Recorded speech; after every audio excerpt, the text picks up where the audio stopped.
Olá, você amiga, você amigo do programa Hora da Prosa. Estamos começando mais um programa recebendo um convidado especialíssimo, grande amigo aí de jornada de longa data e que é professor na Fundação Getúlio Vargas e tem uma trajetória de trabalho riquíssima que a gente vai conhecer a partir de agora. Estou falando de Luiz Paulo Bresciani. Conta aqui para os nossos internautas, nossos telespectadores, quem é você e o que você já fez por aí, Luiz Paulo. Bom, Jerônimo, primeiro quero te agradecer, cumprimentar todos que nos assistem, né? Bom dia, porque estamos gravando pela manhã, mas enfim, boa tarde ou boa noite. Queria em primeiro lugar agradecer a você pelo convite para estar aqui na Hora da Prosa. Falar da minha, em primeiro lugar, admiração por você, a sua trajetória também, termos trabalhado juntos em vários momentos. Então, primeiro, é um prazer muito grande estar aqui. Bom, respondendo a sua primeira questão, é difícil numa trajetória longa, do meu ponto de vista já, né? Mas acho que, resumindo, a partir da formação superior, eu me graduei em Engenharia de Produção pela Escola Politécnica. Escolhi a Engenharia de Produção porque, dentre as engenharias, me pareceu a modalidade mais próxima daquilo que eu pretendia, que era trabalhar com pessoas, né? Então, pensar numa lógica de fábrica mesmo, e tinha essa pretensão lá no final dos anos 70, né? Quando isso aconteceu. Concluí essa graduação e ao mesmo tempo iniciei um curso, a graduação em Ciências Sociais, que eu não concluí por questões pessoais e familiares, mas fiz metade do curso de Ciências Sociais na USP também. E nesse meio tempo aconteceram muitas coisas, a gente estava no final, nos estertores da ditadura militar, né? Então também o ingresso na militância do movimento estudantil dentro da Poli, Grêmio Politécnico, centros acadêmicos, a fundação do PT, a participação nesse processo, e o que me levaria em 85 a ser convidado para trabalhar no Diese, né? Num projeto do Sindicato dos Bancários de São Paulo, presidido à época pelo Luiz Guxiquem, e que era um projeto de informatização do sindicato, né? Então, eu fui contratado para trabalhar na subseção, não na subseção, mas num projeto específico de informatização do Sindicato dos Bancários de São Paulo. Trabalhei lá por 3 anos, e aí fui convidado a me transferir para o Sindicato dos Metalúrgicos de São Bernardo e Diadema, então, ainda com essa denominação, para ocupar o lugar do Mário Salerno, que era o engenheiro responsável na subseção de Diese por toda a estratégia e por toda a ação sindical e por toda a retaguarda da direção do sindicato naquela época, referente à mudança tecnológica, à automação. E trabalhei lá por 11 anos, né, até o final de 99. Nesse meio tempo fiz o mestrado, comecei o doutorado, e no doutorado eu me transferi, mudei de ares, digamos assim, saí da Poli, USP, fui para a Unicamp, na política científica e tecnológica, e isso seria depois decisivo para a minha entrada na gestão pública, na volta da Inglaterra. Passei 1 ano na Inglaterra terminando o doutorado, então na volta da Inglaterra eu fui convidado pelo prefeito Celso Daniel e pela Nádia Somec a entrar na prefeitura de Santo André como secretário adjunto de desenvolvimento e ação regional. E, enfim, isso mudou a minha vida completamente, né? A partir daí, uma trajetória de gestão pública que se misturou com uma trajetória acadêmica, porque eu fui convidado também pelo professor Jerum Klick, que também estava na gestão de Santo André, a ingressar no programa de mestrado e doutorado em administração da Universidade de São Caetano do Sul, isso em 2002, e lá fiquei por 20 anos, né? até me licenciar e ingressar na FGV. Então, esse processo, vamos dizer, desde sempre, né, tem uma mistura de atuação profissional, seja na assessoria ao sindicato, seja na gestão pública, com academia, né, seja cursando mestrado e doutorado, seja depois como professor. Então, sempre a partir de, digamos, 86, né, eu estou nessa parada de 2 pés em 2 canoas, e isso funcionou bem até o momento, eu acho. Resumindo bastante. Eu tenho motivos para dizer que funcionou bem, porque, como você já citou, tive a oportunidade de trabalhar com você. Te conheci quando você era engenheiro do DIEESE, né? E eu trabalhava na fábrica da Atlas Copco. E depois trabalhei com você na gestão pública e eu percebi que essa coisa de ter 2 anos de atuação, pelo menos no teu caso, funcionou muito bem. Você foi, enquanto gestor público, você também viveu uma experiência com o consórcio intermunicipal do Grande ABC, que aliás está na mídia de novo, com aquela história de recriar um escritório em Brasília, Casa do Grande ABC em Brasília. Enfim, você no consórcio, você foi um dos responsáveis pela transição do consórcio para se tornar um ente público, não é isso? Uma instituição pública, participou da transformação do consórcio intermunicipal. O que você fala sobre essa tua passagem pelo consórcio? Que importância teve isso na tua carreira na gestão pública? E você que hoje se dedica a ensinar as pessoas, né, a gestão pública. Bom, eu acho que essa passagem, para mim, foi extremamente importante profissionalmente. Eu classifico como o meu melhor período profissional, a coisa mais importante que eu fiz do ponto de vista profissional, mas ela não está isolada da trajetória, né? Então, sim, ela se deve, ou seja, o fato de que eu tenha ingressado no consórcio, trabalhado no consórcio por 6 anos, né, praticamente ininterruptos, 6 anos como secretário executivo, para mim também foi uma honra e um trabalho muito importante, interessante, e do qual eu tenho muitas boas lembranças. Mas ela nasce da minha trajetória anterior nas prefeituras de Santo André e Diadema, tá certo? Então acho que isso é decisivo. A rigor, ela nasce antes disso na Câmara Regional, na atuação do Sindicato dos Metalúrgicos, do ABC já, e da subseção de ERS, e a participação na Câmara Regional do ABC, e naquele momento já participei, portanto, das discussões sobre a região e sobre os desafios da região, para além dos desafios industriais. Então, acho que isso me credenciou para ser convidado primeiro pelo prefeito Mário Reale, em 2011, e depois pelo prefeito Luiz Marinho, em 2013, tá certo? Para passar esses 6 anos trabalhando, não exatamente na transição do consórcio para consórcio público, porque ela tinha sido feita do ponto de vista formal jurídico, né? Mas sim da consolidação disso.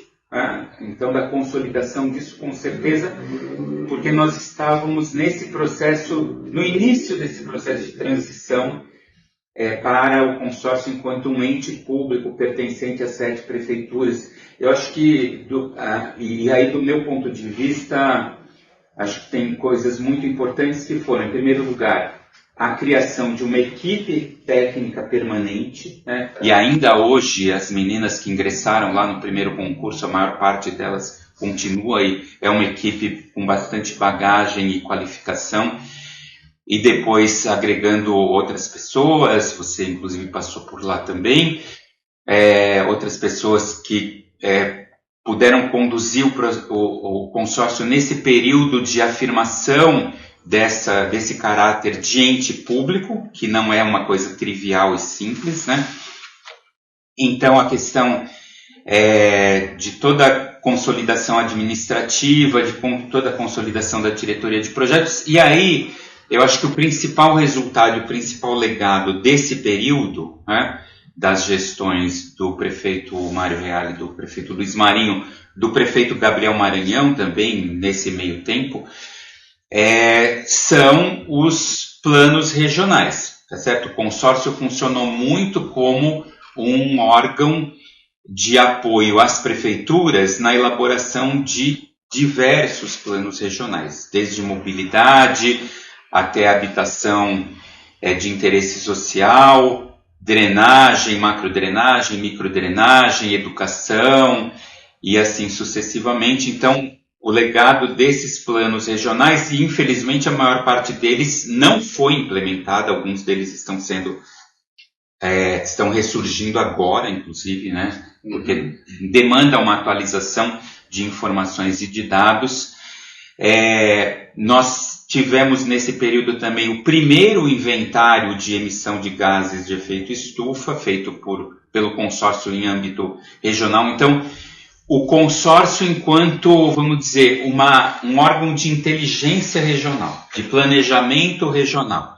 Mas ele poderia, né, ter ido muito além, a partir de 2017, principalmente, infelizmente não foi, porque, enfim, a mudança política naquele momento foi bastante radical, né? E nós tivemos uma queda de atuação muito grave, e agora eu penso que existe uma busca por retomar esse processo. E retomar esse processo significa, em primeiro lugar, atualizar esses estudos, atualizar esses planos e partir efetivamente para implementá-los junto às prefeituras, junto ao governo federal, junto ao governo estadual, naquilo que for possível fazer efetivamente. Muito bom. Você é um cidadão paulistano, mas tem digamos assim, já está enraizado no Grande ABC há muitos anos, né? Tem uma atuação assim, bastante longa já no ABC. Na tua opinião, para onde caminha o ABC? O ABC que vem aos poucos em algumas cidades mais que em outras, se desindustrializando, mudando, aparecendo novos ramos de atividade. Santo André, por exemplo, onde você trabalhou, é uma cidade que perdeu a sua identidade de cidade industrial, né? Há algumas décadas já, né, que tem nesse processo, e até hoje muita gente diz de Santo André, ninguém sabe para onde está caminhando. Na tua opinião, para onde caminha Santo André e, de uma maneira geral, o ABC também? Perfeito, Jerônimo. Primeiro, bom, de fato eu trabalho na região do ABC há quase 40 anos, né? Então, esse fato também marcou a minha vida. Casei com Maria Carla, aqui do ABC também. Embora esteja paulistano, estejamos lá, mas estou lá e aqui ao mesmo tempo. E eu penso que a gente viveu essa transformação e vive uma transformação bastante importante e relevante desde o final dos anos 80, com um processo de esvaziamento e perda de densidade de musculatura industrial, econômica, na verdade, né? Industrial, por conta do caráter industrial.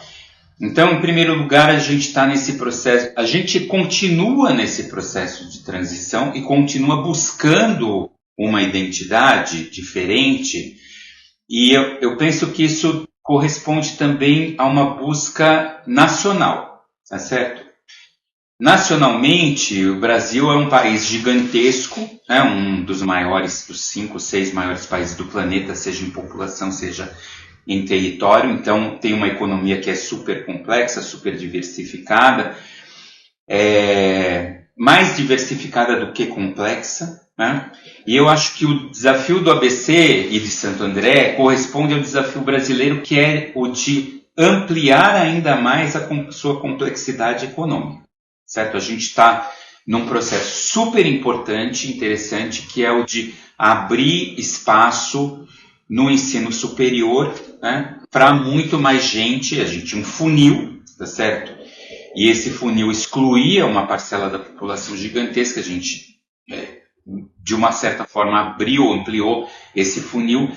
Mas veja, se a complexidade da economia não caminhar junta, nós vamos ter muitos estudantes se formando em profissões e sendo subaproveitados do ponto de vista profissional. Tá?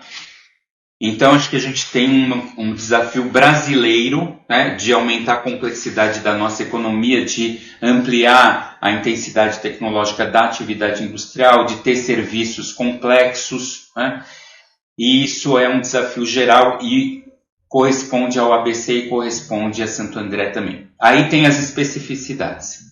Primeira especificidade, o ABC continua sendo uma economia, apesar da sua fragilização, nas últimas décadas, continua sendo uma economia forte regionalmente. Né? O ABC, se fosse uma única cidade, seria o quarto PIB brasileiro, em termos municipais, e o ABC é o segundo maior polo industrial, em termos de empregos, do Brasil, se formos considerar como uma unidade, só perde para a cidade de São Paulo. E mesmo do ponto de vista da geração de valor, nós continuamos, né? Perdemos, claro, uma participação, o PIB industrial representava 31% em 2010, representa agora 24%, mas veja, 24% é muito mais do que a média brasileira, que já está abaixo de 10%, infelizmente. Mas veja, então essa questão da atividade industrial, ela precisa ser reforçada, talvez não mais em Santo André, porque a gente perdeu muito espaço físico, né, para isso. A indústria também é diferente, então também a demanda de espaço físico é diferente, mas isso ainda vale para cidades como São Bernardo, como Diadema e como Mauá, principalmente. São Caetano e Santo André têm um perfil diferente, em que talvez a presença de serviços de apoio, serviços intensivos em conhecimento, seja a possibilidade mais forte. Só que aí a gente tem outro problema, entre aspas, né? Ou não aspas, que é a proximidade da cidade de São Paulo. Nós estamos colados na cidade de São Paulo. E a cidade de São Paulo, ela atrai, tá certo? Ela é o centro, ela é a sede de grandes empresas. Então, serviços intensivos em conhecimento, serviços de alta complexidade, tendem a se concentrar na cidade de São Paulo e não a vir para cá. Então, acho que um dos grandes desafios é esse, diferentemente do que aconteceu, por exemplo, com Campinas, né, que se tornou, ao mesmo tempo, um polo industrial super relevante e um centro de serviços intensivos em conhecimento, mas que está muito mais distante, ou São Carlos, ou Ribeirão Preto. Então, a gente tem essa, vamos dizer, é uma vantagem e desvantagem ao mesmo tempo, a proximidade com a grande metrópole que é a cidade de São Paulo. Ainda falando sobre essa coisa do ABC, recentemente, o prefeito de São Paulo passou a fazer parte do consórcio intermunicipal Grande ABC como um associado. Eu estive conversando com uma pessoa que trabalha lá no consórcio atualmente, e ela estava muito preocupada com esse fato. E uma das coisas que a gente discutia é que, dada a importância e o tamanho da cidade de São Paulo, tudo que acontece que envolve São Paulo é gigantesco. Né? Essa presença da capital no consórcio não pode sugar as energias do consórcio para problemas da capital? Perfeito, Jerônimo. Bom, vamos lá. Eu vou obviamente dar a minha opinião em caráter pessoal, tá certo? Sim. Mas essa movimentação, ela aconteceu várias vezes, essa movimentação no sentido da aproximação do consórcio com a Prefeitura de São Paulo, aconteceu em outras ocasiões. E em outras ocasiões houve uma avaliação política de que não seria um bom movimento trazer a Prefeitura de São Paulo para dentro do consórcio, né, como um membro pleno, justamente pela disparidade.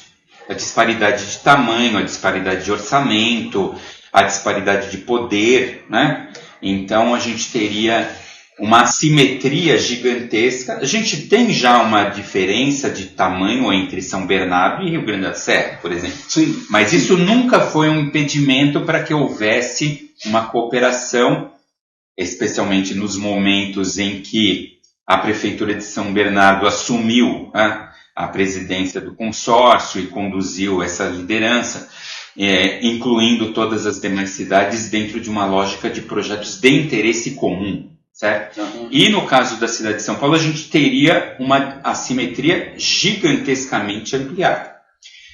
Então, eu vejo com muita preocupação também esse fato. Agora, eu, ao mesmo tempo, entendo o seguinte, pelo que eu entendi, né, do processo, não é como um membro pleno, é como um membro associado, ou é no conselho, e, portanto, há uma grande possibilidade de que, no final da história, isso não signifique nada.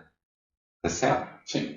Não signifique nada, né? Porque o prefeito de São Paulo está preocupado com as suas questões e as nossas 7 cidades estão preocupadas também. A cooperação entre a prefeitura, o consórcio e a prefeitura de São Paulo precisa acontecer sempre, né? Existem questões de fronteira, existem questões como a macrodrenagem, onde isso é absolutamente central. Nós não podemos falar de enfrentamento da mudança climática sem considerar uma abordagem metropolitana e, portanto, o diálogo com a Prefeitura de São Paulo e com os outros 5 ou 6 consórcios públicos da região metropolitana de São Paulo.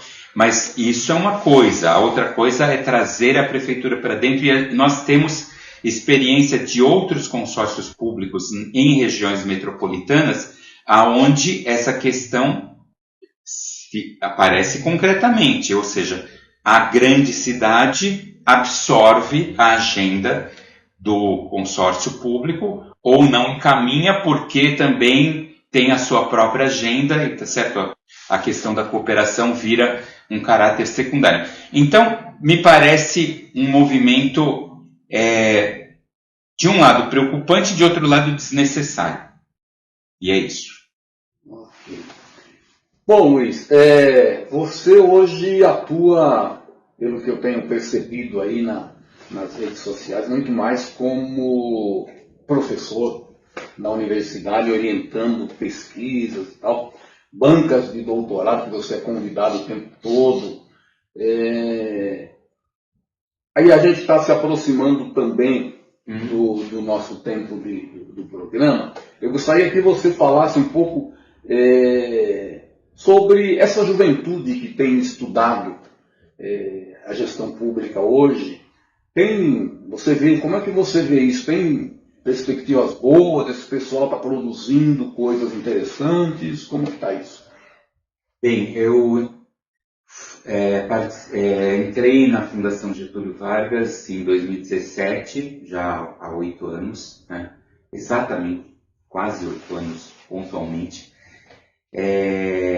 para trabalhar no Departamento de Gestão Pública e no curso de graduação em Administração Pública, a partir da minha trajetória, tanto na gestão como na universidade, anteriormente em São Caetano, e assumi inicialmente disciplinas relacionadas a projetos de desenvolvimento, né? Do ponto de vista da gestão municipal, principalmente desenvolvimento local, que tinha a ver com a trajetória anterior, então um foco em desenvolvimento local, e depois fui convidado a criar uma disciplina sobre política urbana e metropolitana. E essa disciplina de política urbana e metropolitana, posteriormente, depois da pandemia, ela dobrou de tamanho por conta da sua relevância, então, e mudou de nome para governança urbana e metropolitana, então trabalhando com política urbana e com governança metropolitana. E isso permanece como uma marca da minha passagem por lá até hoje, né? Ou seja, e talvez a maior parte das orientações de trabalhos de conclusão da graduação, de iniciação científica estejam nesse campo, certo? Então, posteriormente eu fui convidado a trabalhar, a coordenar, que é talvez a coisa que eu mais goste na graduação, coordenar a imersão em governos locais, que é um processo muito bacana que a gente passa um semestre estudando alguns governos municipais ou estaduais, em algumas ocasiões estaduais também, e os seus desafios, e fisicamente visitamos essa cidade ou o governo do estado, e os alunos produzem material para solucionar problemas daquele governo, específicos daquele governo, naquele momento. Então isso é muito bacana, é um processo bem legal. E mais recentemente assumi a posição de vice-coordenador do mestrado profissional, que agora é mestrado e doutorado profissional, e aí eu fui ampliando o meu leque de atuação, primeiro para arranjos de governança, como consórcios e agências, e mais recentemente para mudança climática, né? Mudança climática na perspectiva de política urbana. Então isso tem sido a questão mais recorrente do ponto de vista mais recente. E eu vejo, aí a gente tem dois perfis, né? Tem um perfil do jovem super jovem, que está na graduação, e aí a gente tem uma quantidade e uma presença de alunos e alunas que vêm da periferia de São Paulo, que é muito importante, vem com um olhar muito específico e relevante de atuação de incidência sobre políticas públicas das periferias da região metropolitana de São Paulo, principalmente no caso da graduação, então isso se revela. E no caso da pós-graduação, do mestrado profissional e agora do doutorado profissional, que se inicia em agosto, muito mais a formação de gestores públicos que já atuam, ou de pessoas que atuam em relações governamentais ou no terceiro setor, qualificando a sua atuação no seu local de atuação, na sua organização de atuação, também com projetos de dissertação ou tese bastante focados na solução de problemas que existem.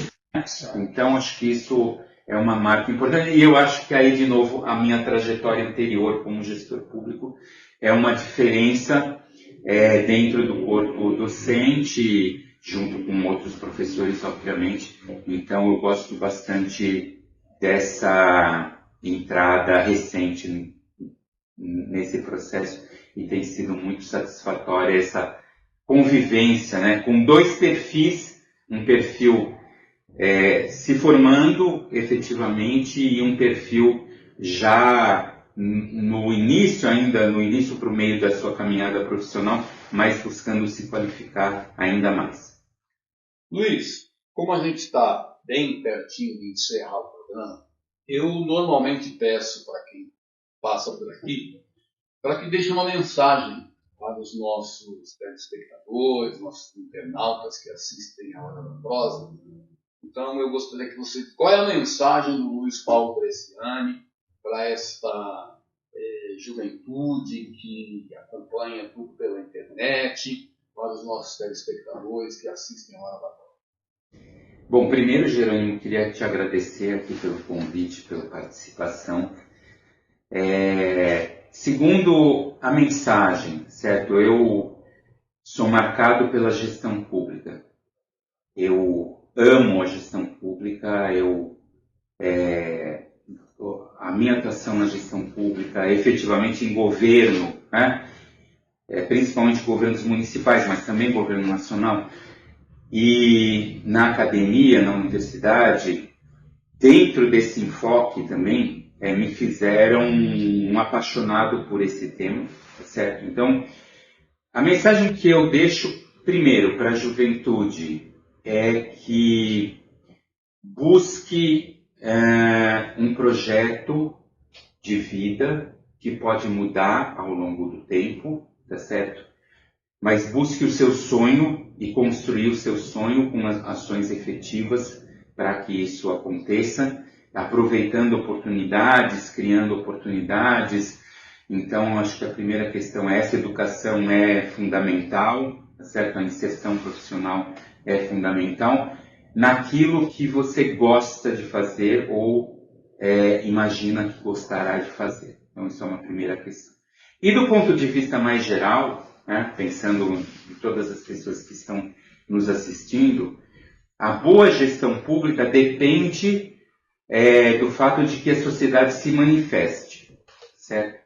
Então, se nós estamos satisfeitos com aquilo que o governo municipal, o governo estadual, o governo federal faz, que nós nos manifestemos. Se não estamos, que nós manifestemos que há necessidade de alterações, que há necessidade de melhorias e que sempre há. Então, a participação da sociedade, seja no nível do bairro, tá certo? Então, aqui nós estamos dentro de um bairro da cidade de Santo André, dentro da região metropolitana, dentro do estado de São Paulo, dentro do país, temos várias escalas. Então, a atuação da sociedade civil, né, na incidência sobre a melhoria de políticas públicas é uma questão fundamental para que a gente avance cada vez mais. Temos um caminho gigantesco para avançar dentro da política pública brasileira, e essa política, essa gestão pública será melhor se nós tivermos a incidência da sociedade civil sobre ela.